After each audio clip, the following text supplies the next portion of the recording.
pagan. Los primeros mandatarios se vuelven más humanos, o mejor dicho, más reales. Datos curiosos, chistosos y hasta misteriosos abundan en torno a los que alguna vez gobernaron el país. Uno de estos gobernantes fue Ruiz Cortines, uno de los presidentes de los que poco se habla, y cuyo paso por la silla presidencial se considera por algunos analistas como gris. Pero este color, que representaría a lo aburrido y sin mayores contratiempos, fue precisamente lo que a mi punto de vista el que le dio más color a su mandato, pues un mandatario gris significa que no tuvo escándalos, rara vez cometió algún fraude y que incluso sucedió lo impensable. Se puso a trabajar. Hoy deseo traerles 4 anécdotas que sucedieron durante la presidencia de Ruiz Cortines, donde en algunas de ellas estuvieron involucrados unos personajes misteriosos, y de los cuales Cortines se llevaría a la tumba sobre quienes eran. Anécdotas que además de misteriosas tuvieron un grado de humor. Es por eso que Yolocamotes tiene el gran placer de traerles el día de hoy Los hombres de negro de Ruiz Cortines, la auténtica austeridad republicana, el regalo más costoso. Es común que muchos políticos sueñen dormidos o despiertos en ocupar la silla presidencial y en su momento le hagan la lucha para lograrlo, principalmente desviando recursos públicos asignados a sus oficinas de gobierno para pagar a la prensa, para que ésta hable maravillas de sus supuestos logros con el fin de suavizar a la opinión pública y ésta atraiga la atención de sus superiores. En el pasado, hacer esto se consideraba ilegal, no el anunciar los logros de un gobierno, pero el hacer ver estos logros como si hubieran sido obra de un político en particular. Pero como todos los funcionarios públicos lo hacían, a esta clase de robo a los dineros públicos se le dio una maquillada legal y semántica y hoy en día se le llaman gastos de imagen. Pero esto no fue siempre el caso, pues aun cuando se hicieran grandes gastos pregonando las bondades de tal o cual político, sus pasados turbios dejaron a muchos de ellos a medio camino de llegar, como ellos mismos le dicen, a la grande. Esto le sucedería al que fuera entonces secretario de Agricultura y Ganadería Gilberto Flores Muñoz, ello durante el sexenio del presidente Adolfo Ruiz Cortines. Flores Muñoz ya había sido diputado federal 2 veces, así como gobernador de Nayarit, finalmente siendo nombrado secretario de Agricultura cuando Ruiz Cortines llegó al poder. Flores Muñoz se había hecho muy rico sirviendo al pueblo, entre comillas, pero no estaba satisfecho con ello y aún deseaba seguir sirviendo a ese pueblo, irónicamente hablando, y qué mejor que siendo presidente de México. Para ello comenzó a pagarle a varios periódicos de circulación nacional, no diré el nombre de Excelsior, para que promovieran su imagen como un hombre de acción, comprometido con los problemas del pueblo. Es más, hasta que era un hombre guapo que daría buena imagen al exterior, opuesto a la crítica constante que se le daba a Ruiz Cortines por ser supuestamente un presidente físicamente feo. Incluso dentro del partido que todo lo revoluciona, se hablaba que él sería el bueno para suceder a Ruiz Cortines. No obstante, toda la publicidad y campaña a su favor, esto no parecía llamar la atención del que en verdad tenía el poder del dedo, es decir, de nombrar a su sucesor, el propio presidente. Pues cada vez que Flores Muñoz le tocaba el tema de la sucesión presidencial, Ruiz Cortines le sacaba la vuelta ignorando el tema. Esto hasta que un día, ya no pudiendo aguantarse más, Flores Muñoz le dijo al presidente: ¿qué acaso le he fallado a México? ¿No he construido carreteras, escuelas, hospitales y mejorado la vida de los ciudadanos que estuvieron bajo mi cargo cuando fui gobernador? Dejé a Nayarit como el granero de México. Cuando lo tomé, eran solo tierras baldías. He sido fiel al partido, al presidente y a mi nación, y creo tener la capacidad para un mayor encargo. Deseo informarle, señor presidente, que he decidido separarme de mi cargo de secretario de Agricultura y Ganadería para buscar el más alto honor y responsabilidad que el pueblo de México quiera darme, así sea si me tengo que postular como candidato independiente. Cierro la cita. Ruiz Cortines, con una cara seria y tranquila, lo escuchó, incluso lo felicitó por su valor civil. Pero Flores Muñoz no tenía ni 5 minutos de haber regresado a su oficina cuando llegó un lujoso automóvil de color negro, del que descendió un hombre finamente trajeado, también vestido de negro, y además con gafas oscuras. Era un enviado especial del presidente, el cual tenía bajo su brazo una gruesa carpeta, Venía con órdenes directas de ver personalmente al secretario Flores. Al recibirlo, el agente le pasaría el expediente a Flores Muñoz, diciéndole: «Léalo», dice el señor presidente. Cierro la cita. El secretario, exgobernador y exdiputado, se sentó en su escritorio a leerlo por un largo rato.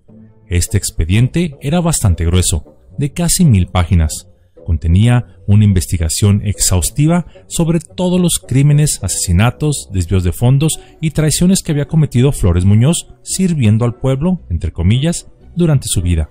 Pues, por ejemplo, durante su gestión como gobernador, ciertamente había realizado mucha obra pública, pero todo era con lo que hoy conocemos como el famoso porcentaje, donde un funcionario cobra para sí mismo un porcentaje del costo total de la obra pública a la empresa ganadora o a los proveedores del material de la misma. El expediente incluso daba parte de los varios cientos de millones de pesos, hoy miles de millones de pesos, ajustados a la inflación, que Flores había desviado del presupuesto de la Secretaría para enriquecerse a sí mismo. El secretario, al leer esto, se puso blanco. Sentía que la presión se le bajaba. Tuvo que ir al baño de manera inmediata y urgente. Al regresar, aún tembloroso, logró reponerse para tomar el teléfono y comunicarse con el señor presidente para decirle que después de consultarlo con su familia e hijos, había decidido declinar contender a la presidencia, que sus hijos lo extrañaban y deseaban pasar tiempo de calidad con él, y pues la familia estaba primero. El presidente Cortines, con una gran sonrisa malévola, lo felicitó por tan acertada decisión y le invitó a seguir en su puesto de secretario, encargándole que por favor le dijera al enviado presidencial que volviera a la presidencia con el expediente. Y de esta manera, con una simple lectura, terminó la aspiración presidencial de este gran servidor del pueblo. En la segunda anécdota, el mismo trato que le dio Ruiz Cortines a Flores Muñoz se lo daría también al general Gonzalo N. Santos, quien insistía en ser su secretario de Gobernación. Tanta era la insistencia de Santos, conocido hoy en día por su gran corrupción y fama de asesino, que Cortines lo citó al despacho presidencial y le dijo con profundo respeto: «Mira, Gonzalo, tú eres un hombre valioso, por eso te quiero tener cerca, porque puedes ayudar mucho a la Revolución Mexicana. Te quiero tener cerca, muy cerca del poder». Cierro la cita. Gonzalo N. Santos pensó que ya se había hecho el asunto de la Secretaría de Gobernación y ya casi se veía en un futuro muy próximo portando la banda presidencial. «Ah, el presidente Gonzalo N. Santos», pensó a sí mismo. «Qué bonito se escucha eso».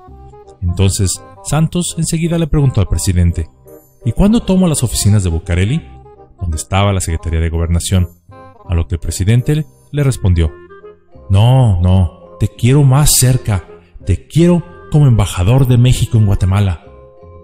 «¿Pero por qué?», le replicaría Santos a Ruiz Cortines. Y es cuando, como si hubiera sido algo perfectamente coreografiado, salió de una de las puertas una persona vestida con un elegante traje negro y gafas oscuras, portando bajo su brazo un grueso expediente, a lo que Ruiz Cortines diría: «Tu historial te hace merecedor a representar a México en el extranjero». Palabras elegantes para decirle a Santos que buscaba su destierro. Naturalmente que Santos no aceptaría esa elegante humillación, saliendo de Palacio Presidencial echando humo por la cabeza. En la anécdota número 3, en el cumpleaños de la esposa del presidente, María Eizaguirre, en el primer año de gobierno, algunos funcionarios paleros quisieron regalarle a ella un auto último modelo marca Cadillac, lo más desarrollado en tecnología en aquel entonces. El presidente, al verlo, comentó: «Hace muchos años que mi esposa cumple años y nunca se acordaron de ella hasta que ahora soy presidente. Pueden llevárselo y si quieren tírenlo por ahí en alguna barranca. No puedo prometer nada a cambio de ese regalo». Cierro la cita. Enseguida, varios caballeros, que creo pueden adivinar, de traje y gafas negras, salieron para llevarse el auto muy lejos de la presencia del presidente. En la cuarta anécdota, su último acto como presidente, quizá el más importante de todos, pero también el más desconocido, no fue la inauguración de algún hospital, puente o tren, los cuales, por alguna razón, se dan honores y gracias a los mandatarios cuando es su deber el hacer esta clase de trabajo. Y además lo hacen con dinero que no es de ellos, sino del pueblo. Ruiz Cortines no hizo nada de esto. Antes de salir de la oficina presidencial, por última vez, le dijo a su secretario: «Anote, por favor. Yo fui un estudiante sumamente pobre en el puerto de Veracruz. Por falta de recursos, no pude irme a Jalapa a continuar mis estudios. Conservo algunas monedas de oro que he ahorrado a lo largo de toda mi vida, monedas producto de mi trabajo. Quiero dejar esos dineros para que se forme un patronato que ayude a los muchachos pobres de Veracruz para que vayan a Jalapa o la ciudad que ellos elijan para seguir estudiando». Después de esto, la nota le fue dada a uno de estos misteriosos hombres de negro para que llevaran a cabo esta última tarea. Al terminar su sexenio como presidente de la República, Adolfo Ruiz Cortines se iría a vivir a la colonia José Insurgentes, una zona de clase media. La decoraría sin candiles, sin porcelanas ni tapetes persas. No tuvo lujos o automóviles, y ahí viviría con su esposa hasta el final de sus días. Era común verlo caminando junto a su esposa, solos y sin guardias, por las calles y además conversando con la gente. Él había rechazado tener escolta alguna. De hecho, tampoco tenía automóvil, y todos sus trayectos los realizaba a pie, en taxi o incluso en camión. Y no lo hacía por imagen, lo hacía porque así le gustaba hacerlo. Ruiz Cortines tuvo incontables anécdotas sobre su sencillez, solvencia y honradez. Esto es algo raro en un ambiente al que estamos acostumbrados, donde la corrupción, el desorden y el despilfarro por parte de los que se supone deben velar por los intereses del pueblo son cosa de todos los días.